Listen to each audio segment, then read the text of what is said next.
ग्राहक समाचारच्या यूट्यूब चॅनलमध्ये आपलं सहर्ष स्वागत। सूरज भाऊ, बाबू बाटे आणि तुमचा इतक्या वर्षापासूनचा जो राजकीय संघर्ष होता, हे सगळं सोडून तुम्ही एकत्र येण्याचं नेमकं कारण काय? नमस्ते सर्वांना, जय शिवराय। खरं तर मुक्ताबाई हनुमान ग्रामविकास पॅनल जे आदरणीय संतोष नाना खैरे, आदरणीय बाबू बाटे, आदरणीय संतोषदादा वाजगे यांच्या नेतृत्वाखाली खऱ्या अर्थाने हे जे पॅनल उभं राहिलं आहे, ह्या पॅनलमध्ये जाण्याचं कारण खरं तर मी त्या दिवशी पण सगळ्या पत्रकार परिषदेत पूर्ण त्या ठिकाणी खुलासा केला। परंतु येण्यामागचं कारण एवढंच की नारायणगावमध्ये जो राजकीय संघर्ष आमचा जो सुरू होता, परंतु एकत्र येण्यामागचं कारण खरं हे होतं की नारायणगावमध्ये होणारी डेव्हलपमेंट, होणारा विकास आणि नारायणगाव आता फक्त कुठं गाव राहिलं नाही, आता ते शहराच्या दृष्टीने वाटचाल झाली। त्याच्यामुळं आम्ही सगळ्यांनी एकत्र येऊन खऱ्या अर्थाने एक नवीन व्हिजन गावासमोर त्या ठिकाणी मांडले। काहीतरी वेगळं करायचंय, नारायणगावमध्ये काहीतरी वेगळं करायचंय। रस्ते, वीज, पाणी ह्या सगळ्या गोष्टी ज्या आहे, मूलभूत सुविधा आहे, तर निश्चितपणे ग्रामपंचायतीच्या स्वरूपात त्या ठिकाणी मिळाल्याच आहे।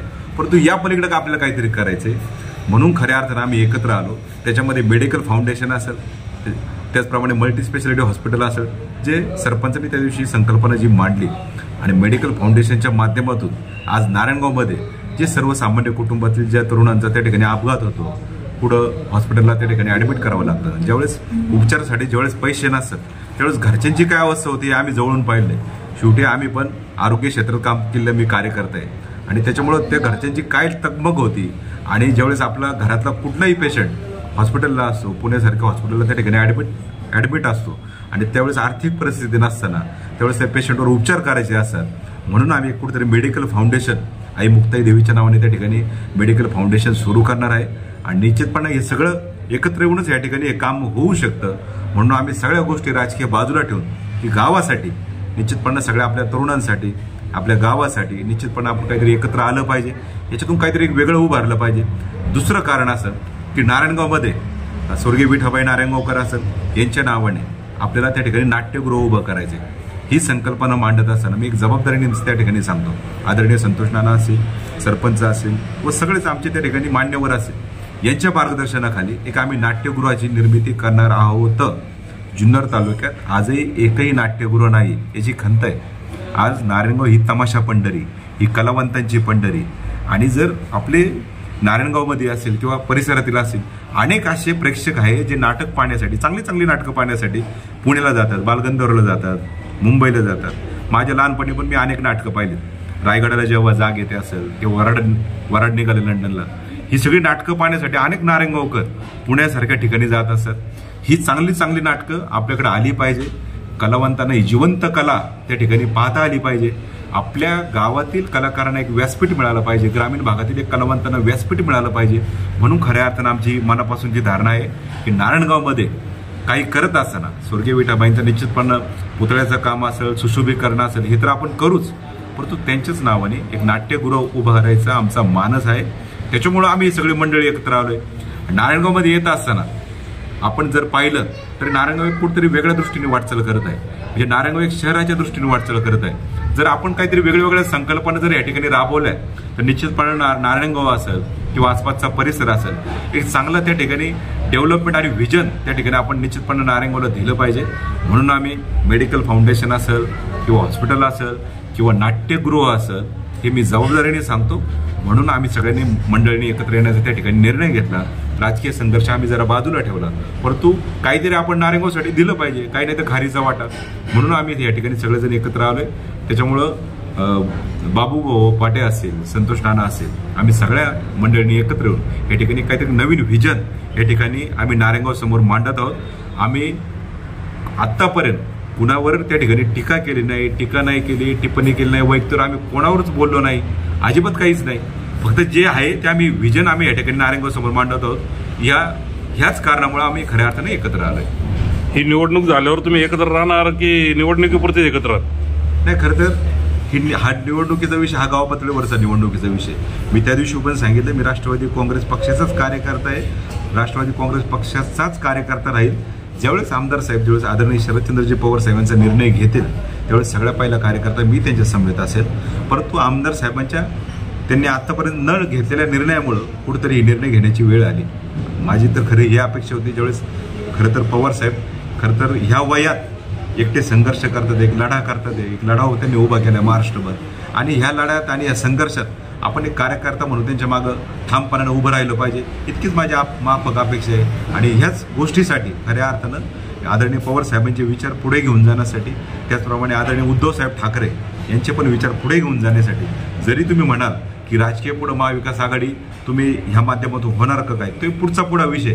परंतु आज गाव पातळीवर, खऱ्या अर्थानं गाव पातळीवर आम्ही राजकीय संघर्ष थोडा बाजूला ठेवलाय आणि आम्ही सगळे मंडळी एकत्र आले. उद्या माझ्या माध्यमातून होईना, आदरणीय संतोष नानांच्या माध्यमातून होईना, संतोषदादा वाजगे यांच्या माध्यमातून होईना, हे सगळ्यांच्या मदतीने अजून अनेक जण त्या पॅनलचे प्रमुख आहेत, ॲडव्होकेट राजभाऊ कोल्हे, अनिल तात्या देवटे, अनेक जणांची नावं घेता येतील. ह्या प्रत्येकाच्या माध्यमातून काही ना काही त्या ठिकाणी विकासासाठी, नारायणगावच्या विकासासाठी हातभार जर लागला तर निश्चितपणे एक नारायणगाव वेगळ्या दृष्टीने वाटचाल करेल.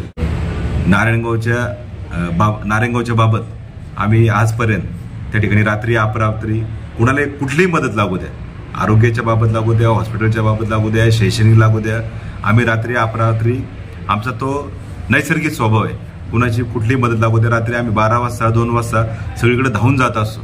माझा पण तो स्वभाव आहे, सरपंचाचा पण तो स्वभाव आहे. जरी आम्ही वेगवेगळ्या जरी राजकीय पक्षात जरी असलो, परंतु बऱ्याच वेळा असं व्हायचं की ज्या वेळेस जिथं अपघात व्हायचा, ॲक्सिडेंट व्हायचा किंवा हॉस्पिटलला मदत लागायची, तिथे एकतर मी पोहोचायचं नाही तर ते पोहोचायचे. जरी आम्ही वेगवेगळ्या जरी राजकीय पक्षात जरी काम करत असलो, परंतु तो आमचा नैसर्गिक स्वभाव आहे, रात्री अपरात्री प्रत्येकाच्या मदतीला धावून जाणं. आणि जर आज आम्ही एकत्र येत असेल, नारायणगावच्या विकासासाठी एकत्र येत असेल, तर ह्या कामाला निश्चितपणे एक गती मिळणार आहे की जे काम आम्ही हाती घेतले, निश्चितपणे आम्ही एकत्र येऊन सगळ्यांनी जर हे काम जे हाती घेतले, एक चांगल्या पद्धतीने त्या ठिकाणी गती मिळणार आहे. म्हणून आम्ही खऱ्या अर्थाने एकत्र आलोय, याच्या पलीकडचं दुसरं कुठलंच कारण नाही. सध्या नारायणगावच्या पूर्वेशीवरून जे राजकारण चालू आहे त्याबद्दल तुमचं मत काय? नाही, खरं तर छत्रपती शिवाजी महाराज आणि नारायणगावचं पूर्ववेश म्हणजे राजा शिवछत्रपती प्रवेशद्वार हे खरं तर नारायणगावची अस्मिता आहे.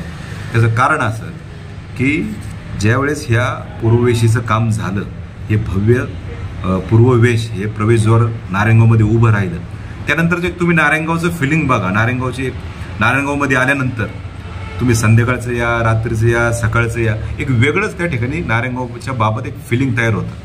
आणि नारायणगावमध्ये आल्यानंतर एक वेगळी भावना, एक वेगळी जागरूकता त्या ठिकाणी निर्माण होते. अनेक शिवभक्त महाराष्ट्रातून ज्यावेळेस शिवजन्मभूमीत येतात, जुन्नर तालुक्यात येतात, ते आवर्जून नारायणगावच्या पूर्ववेशीला त्या ठिकाणी भेटायला येतात, छत्रपती शिवाजी महाराजांना नतमस्तक होतात. आणि अनेक जण आम्ही पाहिले, रात्री अपरात्री 2-2 वाजता रात्री फोटो घेताना पाहिले, व्हिडिओ काढताना पाहिले. कुठेतरी एक चांगलं काम झालंय, एक अभिमान वाटावा, नारायणगावच्या बाबत एक अभिमान वाटावा, हे नक्कीच चांगलं काम झालंय. खरं तर नारायणगावची ओळख म्हणजे स्वर्गीय विठाबाई नारायणगावकर ही खऱ्या अर्थानं ओळख आहे. ग्रामदैवत आई मुक्ताईचं नारायणगाव म्हणून खऱ्या अर्थानं ओळख आहे. स्वर्गीय साबीरभाई शेख कामगार मंत्री यांचं नारायणगाव ही खऱ्या अर्थानं ओळख आहे. तमाशा पंढरी ही खऱ्या अर्थानं ओळख आहे. परंतु एक नव्याने ओळख म्हणजे खऱ्या अर्थानं ही जी पूर्ववेश तयार झाली, एक नवीन ओळख महाराष्ट्रामध्ये नारायणगावची निर्माण झाली. छत्रपती शिवाजी महाराजांची पूर्ववेश म्हणजे छत्रपती शिवाजी महाराजांचं प्रवेशद्वार हे अख्ख्या भारतात कुठंच एवढं मोठं नाही. याचं स्वतः छत्रपतींचे वंशज संभाजीराजे यांनी त्या ठिकाणी कौतुक केलेलं आहे. जर छत्रपतींचे वंशज त्या ठिकाणी जर कौतुक करू शकतात, तर माझ्यासारख्या कार्यकर्त्याचं एक साधं मत आहे, जे आमचे सहकारी आहे, जे छत्रपतींच्या वेशीबाबत जर कोण टीका करत असेल तर त्यांनी ती टीका थांबवावी. वेशीच्या बाबत कोणी राजकारण करू नये. वेश हा विषयच वेगळा आहे, ती गावाने उभारलेली वेश आहे. त्याच्यात काय कुठलं माझं म्हणणं आहे की कुठलं राजकारण पण नाही आलं पाहिजे. एक वेगळी अस्मिता आहे त्याबाबत. निश्चितपणे सगळ्यांनी त्याचा आदर राखावा. त्याच्याबाबत कोणीच राजकारण करू नये ही नम्र. सूरज भाऊ, तुमच्या विरोधात जे पॅनल आहे त्या पॅनलच्या काही लोकांचं असं म्हणणं आहे की बाबू पाटे हे विरोधी जी लोक आहेत त्यांचा आदर सन्मान राखत नाहीत. काय सांगाल तुम्ही? नाही, खरं तर आता आम्ही इतक्या वर्षातून एकत्र आलो. 2008ला आम्ही सोबतच होतो. राजे शिवछत्रपती प्रतिष्ठान याची आम्ही निर्मिती केली होती. स्वर्गीय अनिलदादा खैरे आणि आम्ही सगळे एकत्र मंडळी त्या ठिकाणी प्रतिष्ठानच्या निर्मितीपासून तर प्रतिष्ठानची वाटचाल करण्यापर्यंत आम्ही सगळेजण एकत्रच होतो. राजकीय जरी भूमिका आमच्या नंतर वेगळ्या जरी झाल्या असल्या, राजकीय आमचा संघर्ष जरी झाला असला, परंतु नारायणगावच्या हितासाठी आम्ही खऱ्या अर्थाने एकत्र आलो. आणि एकत्र येत असताना मला असं कुठंच वाटलं नाही, मी पण त्यांचा विरोधकच होतो, मला कुठंच वाटलं नाही की मला मान सन्मान मिळाला नाही, मला कुठं जवळ केलं नाही, कुठं आपुलकी मिळाली नाही. आल्या त्यांनी माझ्या गळ्यात हात घातला. निश्चितपणे आमच्या दोघांची एक सवय, एखाद्याच्या जर गळ्यात हात घातला तर आम्हाला तो गळा दाबता येत नाही. आम्ही मैत्री निभावणारी माणसं आहे. आणि निश्चितपणानं जर आमचे जे सहकारी आहे त्यांचा जर असा आरोप असेल उद्या ग्रामपंचायतमध्ये आल्यानंतर त्या ठिकाणी आदरणीय राजूताई असेल, आदरणीय दिलीप भाऊ कोल्हे असेल, आमदार साहेब असतील, खासदार साहेब असतील, आदरणीय सुजित भाऊ असतील, आदरणीय शेखरनाना ढवळे असतील, आदरणीय एकनाथ मामा शेटे असतील, अशोक मामा पाटे असतील, त्याचप्रमाणे नामदेव अण्णा खैरे असतील, आमचे सहकारी मित्र मकरम भाऊ पाटे असतील, कैलास शेठ पानसरे असतील, ज्या त्या पॅनलमध्ये जे प्रमुख म्हणून काम करतात निश्चितपणे त्यांचा आदर आणि मान सन्मान आम्ही निश्चितपणाने ठेवू. याची जबाबदारी माझी. उद्या त्यांचं कुठलंही जरी काम अडलं तर निश्चितपणे त्यांनी सरपंचांच्या माध्यमातून बाबूभाऊंच्या माध्यमातून ते काम करून देण्याची जबाबदारी माझी. आणि आमच्या असे कुठंच या ठिकाणी सरपंचाचं पण म्हणणं असं कुठंच नाही की विरोधकांसाठी निश्चितपणे खरं तर विरोधाला फक्त विरोध कोणी केला नाही पाहिजे. जर गावच्या हिताचं काम असेल, कुठलं चांगलं काम असेल तर सगळ्यांचंच त्या ठिकाणी सहकार्य लाभलं पाहिजे. मी जेवढे सगळे आमचे मार्गदर्शक आहेत ज्यांची नावं घेतली पुढच्याही काळात ते माझे निश्चितपणे मार्गदर्शकच राहतील. आम्ही सगळेजण राष्ट्रवादी काँग्रेस पक्षातच आहोत, परंतु गावच्या काही हिताच्या निर्णयासाठी आम्ही निश्चितपणे बाबू आणि आम्ही एकत्र आलो आहे. या पुढच्याही काळात आम्ही निश्चितपणे एकत्र राहू.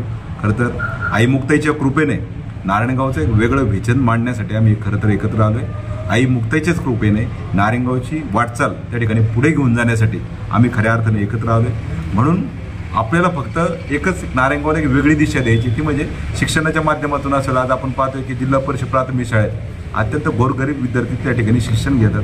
त्यांना पण कुठेतरी वाटलं पाहिजे की आल्यानंतर जसं आपण खाजगी इंग्रजी शाळेत जातो त्या ठिकाणी एक वेगळी भावना त्या ठिकाणी विद्यार्थ्यांची असते.